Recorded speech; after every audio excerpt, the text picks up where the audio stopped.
MLS പോലുള്ള ഒരു ലീഗിലെ മോസ്റ്റ് വാല്യുബിൾ പ്ലെയർക്കുള്ള ട്രോഫി സ്വന്തമാക്കിക്കൊണ്ട് നിൽക്കുന്ന ലയണൽ മെസ്സിക്ക് അല്പം പോലും നാണമില്ലേ? അദ്ദേഹത്തിന് ഈ ഒരു ട്രോഫി അത്ര വലുതായി തോന്നുന്നുണ്ടോ? ആരും കാണാതെ കിടക്കുന്ന MLS പോലുള്ള ലീഗിൽ പോയി ഒരു ട്രോഫി സ്വന്തമാക്കുക എന്ന് പറയുന്നത് വളരെ സിമ്പിളായ കാര്യമാണ്.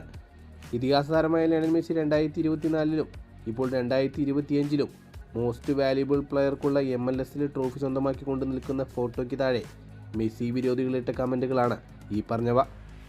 നിങ്ങൾക്കറിയാമോ, ലയണൽ മെസ്സിക്ക് മുമ്പ് നിരവധി ഫുട്ബോൾ ലോകത്ത് ഇതിഹാസങ്ങളെന്ന് വിളിക്കപ്പെടുന്ന പല താരങ്ങളും MLS ലീഗിൽ കളിച്ചിട്ടുണ്ട്.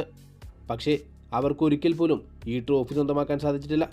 ബ്രസീൽ ഇതിഹാസമായ Kaka, Thierry Henry, David Beckham, Wayne Rooney, Zlatan Ibrahimovic, Pirlo, Gareth Bale, Gerrard Lampard, Drogba, അങ്ങനെ നിരവധി ഇതിഹാസ താരങ്ങളാണ് MLS ലീഗിൽ കളിച്ചിട്ടുള്ളത്.